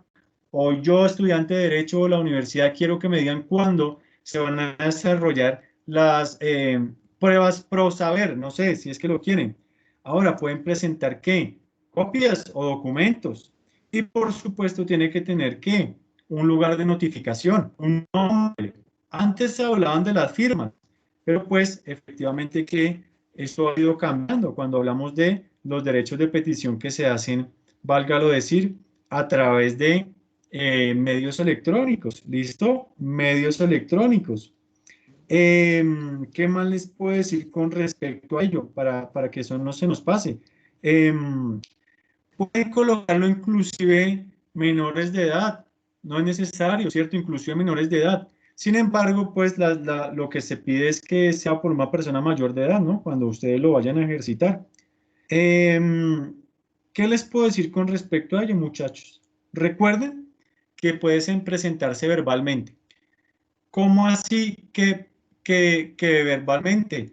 Pues significa, ni más ni menos, que las personas pueden llamar o pueden hacerlo presencialmente ante las entidades públicas y instaurar su respectivo derecho de petición.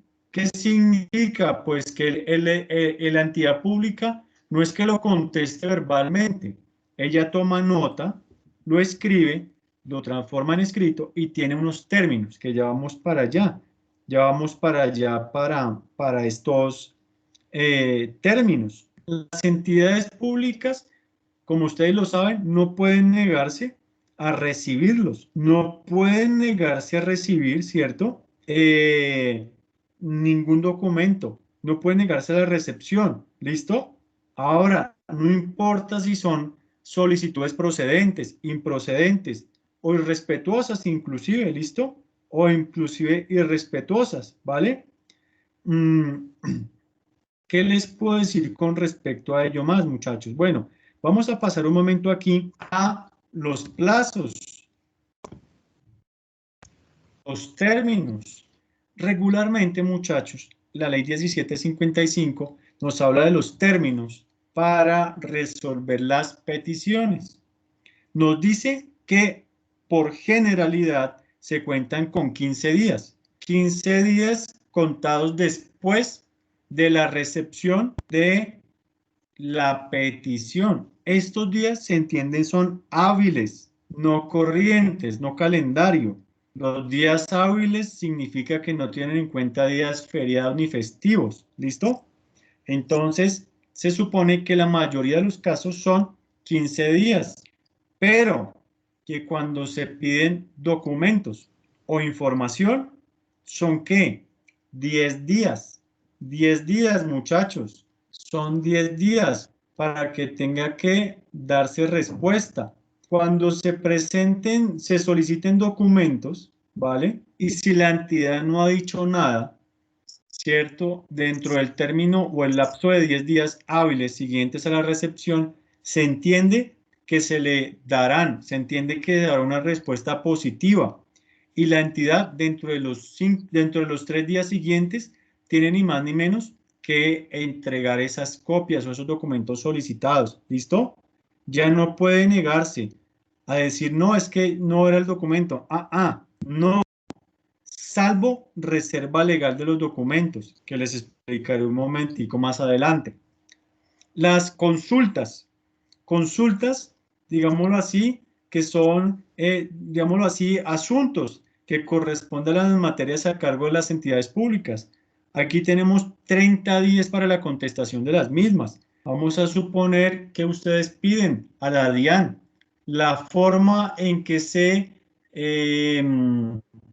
no sé, piden un concepto, piden que ustedes quieren conocer cómo se da aplicación al estatuto tributario en materia de contratistas del Estado, un ejemplo. Entonces ellos emiten un concepto, ¿cierto? Y eso se va a demorar un poquito más porque tiene que haber un análisis jurídico, de manera que le dan 30 días.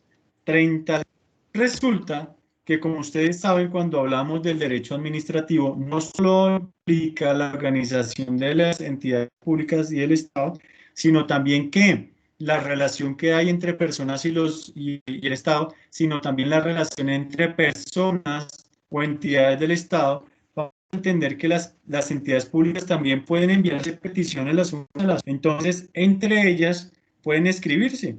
Y el término para contestarse entre entidades públicas es de 10 días. 10 días. ¿Listo? 10 días para que efectivamente pueda contestarse esa petición que se hacen entre entidades públicas.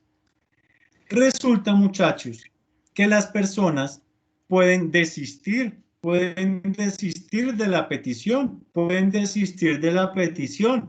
Resulta que si la persona desiste, la entidad pública dentro de los 10 días siguientes a la fecha de la radicación de la petición, puede decirle a la persona que si está de acuerdo o no con el desistimiento. Pero también ese término aplica cuando hay algo incompleto, cuando la persona no la hizo completamente y faltan documentos.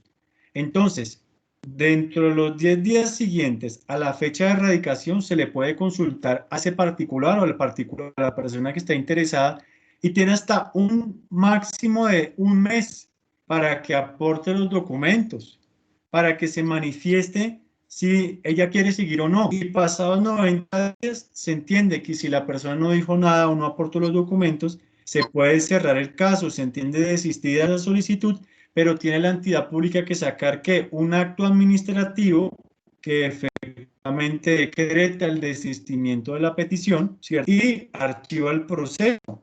Ahora,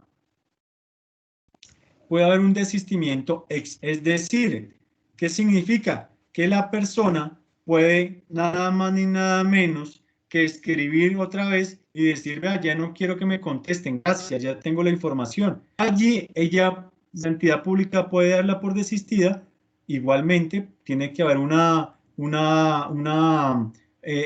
manifestación del particular, pero aquí, muchachos, digámoslo así, que pueden continuar las entidades si quieren. Aún así, si existe efectivamente desistimiento, las autoridades pueden contestar o no, ¿vale? Si efectivamente ellas lo quieren hacer. En caso de que que quieran cerrarlo, ¿cierto? Igual tienen que sacar un acto administrativo motivado. ¿Qué pasa cuando la petición no es muy clara o cuando es irrespetuosa o cuando no es claro lo que está pidiendo el peticionario? O las entidades públicas pueden, muchachos, dentro de los términos de 10 días siguientes a la recepción de la misma, pedirle al peticionario que aclare, que la corrija, que efectivamente manifieste las razones por las cuales no es clara. ¿Listo? Ahora, resulta, muchachos, que si son más de 10 peticiones que hablen de lo mismo, digamos, vamos a suponer que hay 10 peticiones de información de la misma cosa, la entidad pública puede sacar una sola decisión, una sola respuesta, ¿vale? Una sola respuesta la puede sacar, ¿vale? Para que le comuniquen a todos y lo puede sacar y la puede poner en la página web o en una, digamos, en la carpeta o en la cartelera de amplia circulación o en un medio de amplia circulación.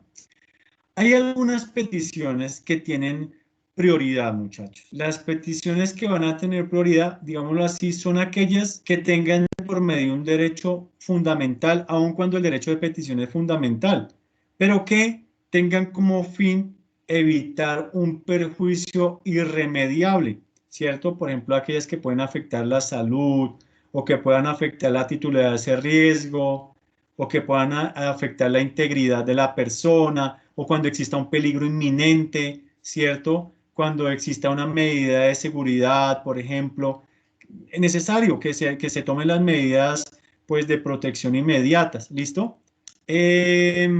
Resulta, muchachos, que también hay circunstancias donde las personas presentan peticiones, pues que, digámoslo así, no lo hacen sin tener en cuenta la competencia de la entidad.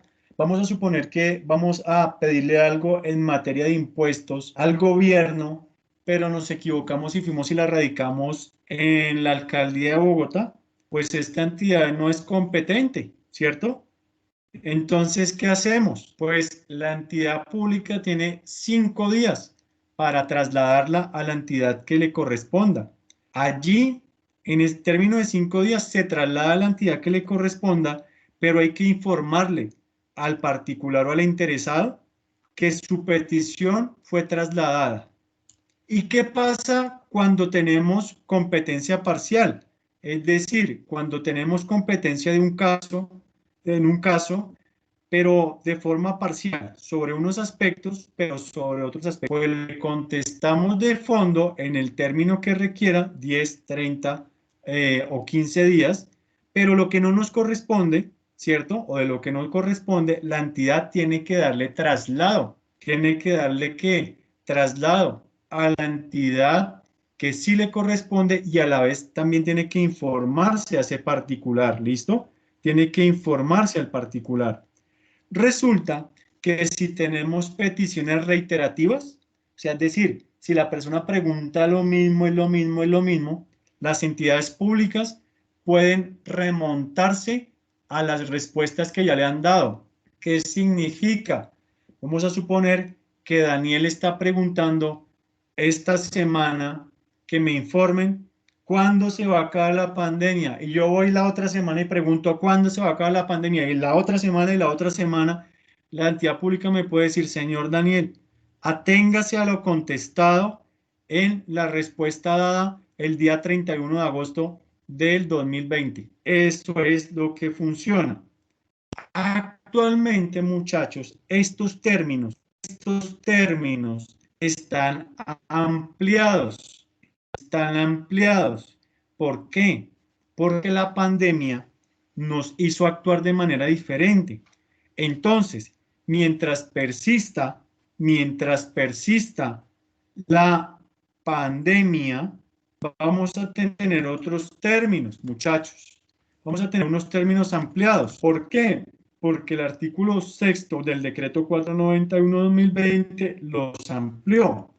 Voy a ver si me permiten mostrarles el decreto que tengo por aquí para que ustedes lo vean. A ver si me permite mostrarles el decreto para que ustedes lo vean. Bueno, listo. Aquí tengo el decreto. Miren, ¿lo están viendo? ¿Viendo este artículo 6º? No, señor. No, señor. No aparece. ¿Ya lo ven o no? No, señor. No, profe, aparece la pantalla en negro. señor. Raro, aquí le aparece. A mí me aparece como. No, ¿Sí señor. te aparece? No, profe. A mí sí, profe. No, profe, la pantalla está negra. Pero aparece como distorsionado. Aparece, pero. Ahora sí. Ahora sí A ver si les apareció. aparece. ¿Ya les apareció? Sí, señor. Listo. profe, ya. Entonces, este decreto es nacional. Este decreto es del presidente de la República. Ahora Y está. aquí nos está diciendo que efectivamente hay, muchachos, términos, ¿cierto? Para que efectivamente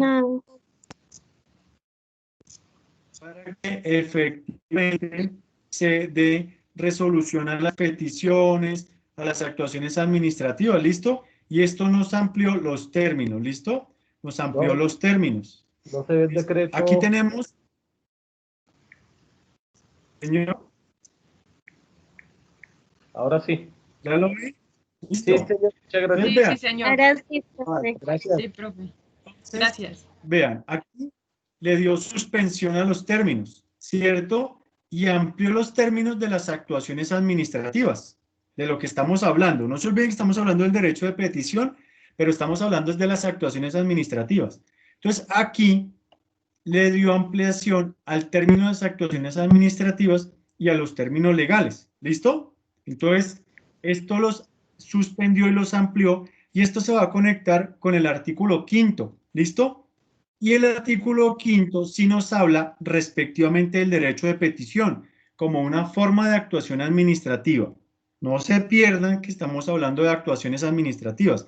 Estamos hablando del derecho de petición, pero porque es una de las formas en que se inician las actuaciones administrativas. Ojo con eso. Listo. Entonces, aquí ya nos dijo este decreto nacional que los términos ya se ampliaban no a 15 días, como lo decía nuestro código, sino que es a 30 días. Es a 30 días. ¿Listo?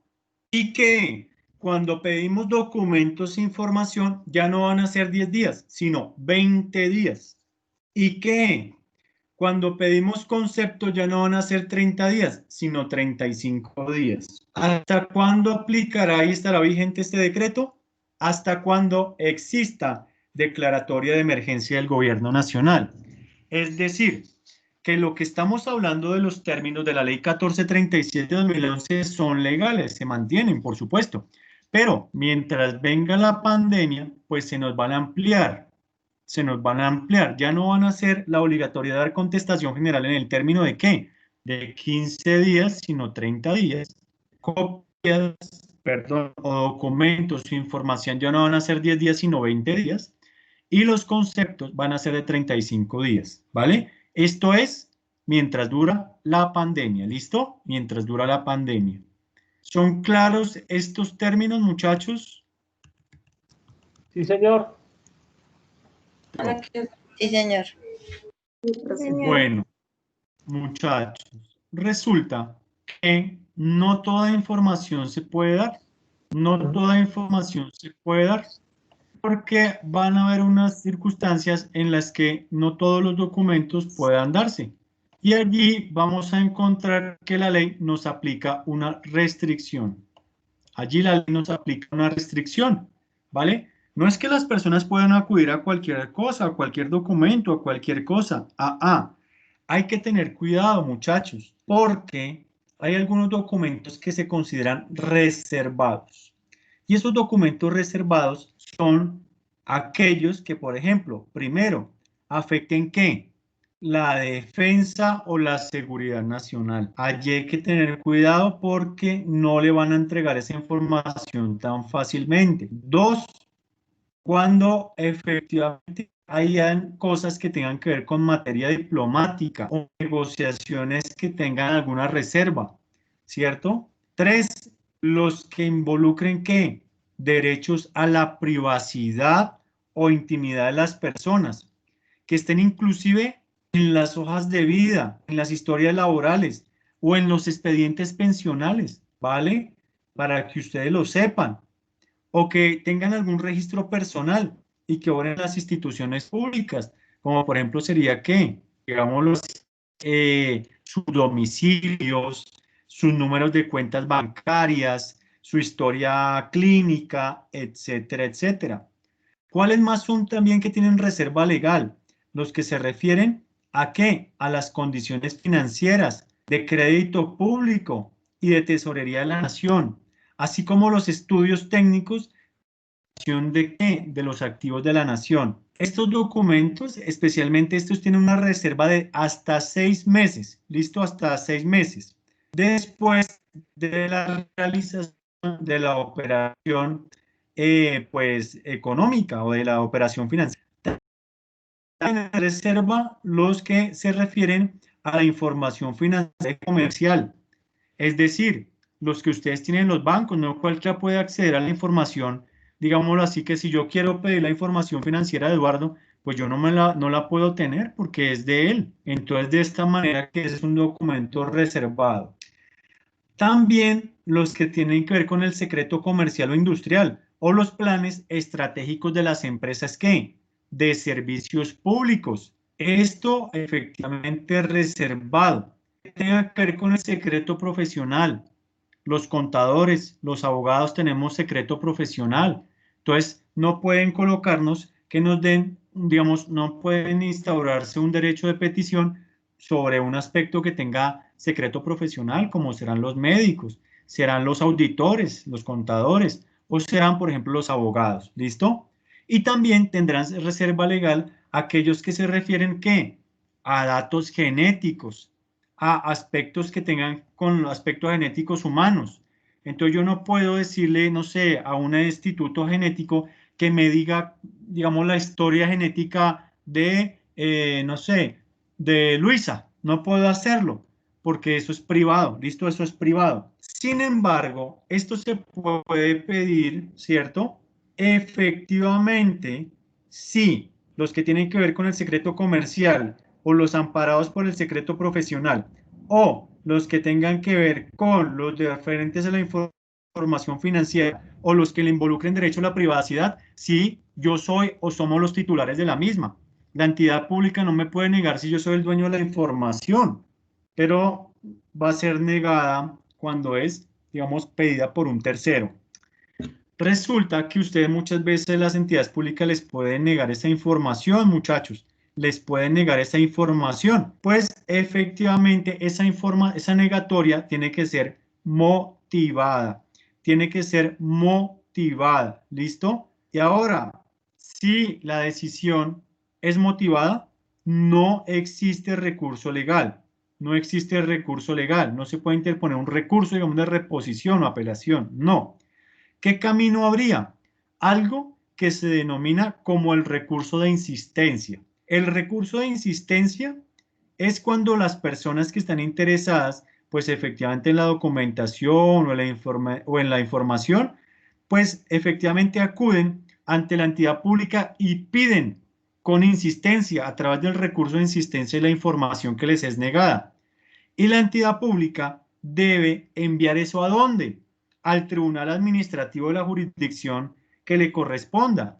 Y este juez, este tribunal, pues, o el juez administrativo, si es en Bogotá, ¿cierto? Pues efectivamente va a llamar a la entidad pública y va a llamar a la persona para que expliquen las razones por las cuales existe o no, ¿cierto? Motivo de que se le niegue o se le conceda.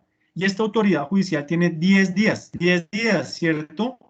Para que efectivamente se le otorgue o no la información que se considera ha sido negada, ¿vale? Se puede interrumpir el término de 10 días, por supuesto, cuando se requieran pruebas, o cuando el Consejo de Estado, ¿cierto?, sea quien asuma por virtud al interés, ¿vale?, que le corresponda, ¿vale? Entonces, la autoridad judicial lo puede hacer, es como un pequeño procesito, un pequeño proceso que se adelanta cuando se niega información, ¿listo? Pero las personas insisten en que sí pueden. Ahora, ¿a quién no le aplica esa reserva?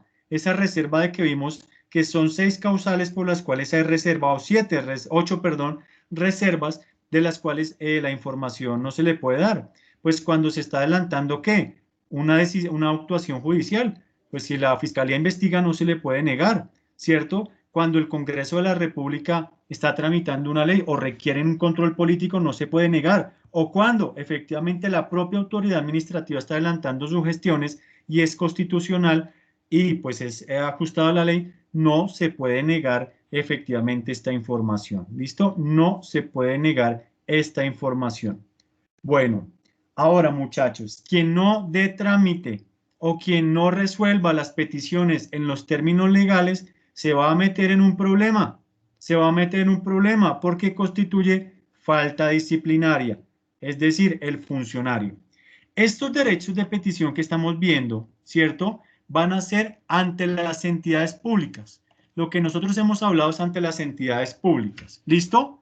Ante las entidades públicas.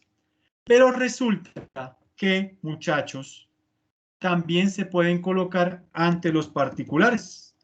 Pero es algo que vamos a ver en la próxima clase.